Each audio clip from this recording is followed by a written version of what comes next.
Vivement le week-end, c'est le vendredi de midi à midi et demi sur Tendance Ouest. La plus belle radio de Normandie. Pierre-Antoine Dumarquier, bonjour. Oui, bonjour. Vous présidez l'association des amis d'Arsène Lupin. Et avant de parler du gentleman cambrioleur, je voudrais simplement vous poser la question à l'être-tâté que vous êtes. Est-ce qu'on peut se lasser de ce paysage ? Oh bah non, moi je dois vous avouer que je fais des photos quasiment tous les jours de ce paysage toujours renouvelé, la mer, les falaises, cet espace immense. Je crois que c'est source d'inspiration à la fois pour les littérateurs, évidemment pour les peintres, mais aussi pour le badaud et le quidam que je suis. Mais on ne se lasse pas de ce paysage, c'est vrai. Alors source d'inspiration notamment pour Maurice Leblanc, le père d'Arsène Lupin. D'abord, pourquoi on associe Étretat à Arsène Lupin, tout simplement ? Eh bien, Étretat et Arsène Lupin sont indissociablement liés, ne serait-ce que par la présence de l'aiguille creuse, puisque c'est par l'aiguille que Arsène Lupin prend toute sa vie et prend toute sa réalité. S'il n'y avait pas d'aiguille creuse, il n'y aurait pas d'Arsène Lupin. Et Maurice Leblanc l'a tout à fait bien compris, puisque dès 1890, il fréquentait la station balnéaire, alors il y allait en villégiature. Et puis, petit à petit, c'était un amoureux de la côte normande et de la Manche, bien sûr, né à Rouen et puis amoureux du Pays de Caux. Mais donc, il commence à venir à Étretat à partir de 1890. Et puis, il finit par s'y installer, notamment puisqu'il fait l'acquisition en 1919 de la villa qui s'appelle le Clos Lupin, enfin, qu'il a baptisé le Clos Lupin, mais qui s'appelait auparavant le Sphinx et la Villa Meurice. Et le Clos Lupin qu'on peut visiter en temps normal. Pour l'instant, il n'y a que les jardins qui étaient ouverts là, pendant les dernières vacances de février. Alors, Arsène Lupin qui est toujours très populaire. On l'a vu encore aujourd'hui avec la série sur Netflix qui porte son nom, avec Omar Sy. Comment on explique ce succès phénoménal dans tous les pays ?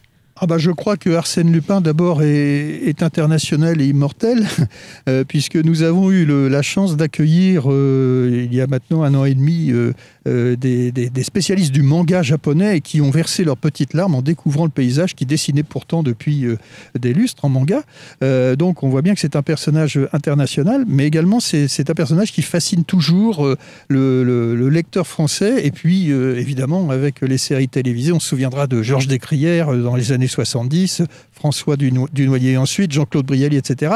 Et puis, bien plus récemment, Omar Sy, avec ce qui n'est pas une adaptation, mais ce qui est un copycat de l'œuvre de Maurice Leblanc. C'est très librement inspiré, on va dire. Oui, c'est très librement inspiré, c'est très moderne, c'est intéressant d'ailleurs. On voit bien que ça passionne absolument les téléspectateurs. Et puis, quand on fréquente Étretat, on voit beaucoup de jeunes enfants qui sollicitent leurs parents pour aller découvrir la cachette du gentleman cambrioleur. Ce qui est intéressant, c'est que quand on lit les romans, on peut retrouver des choses qui existent dans la réalité. Vous, l'association, vous avez fait un gros travail de passionné là-dessus, notamment. Oui, alors absolument, et ça c'est une des spécialités de Maurice Leblanc, c'est de cambrioler à la fois l'histoire et la géographie. Alors, cambrioler l'histoire avec l'abbé Cochet, bien connu à Étretat, mais aussi cambrioler la géographie parce que Maurice Leblanc prenait un site, comme par exemple le château de Tancarville que l'on connaît bien, et le transplantait dans ses romans à d'autres endroits. En particulier, Isidore Beautrelet, dans le roman L'Aiguille creuse, va chercher donc ce qui ne sait pas encore être la fameuse aiguille d'Étretat.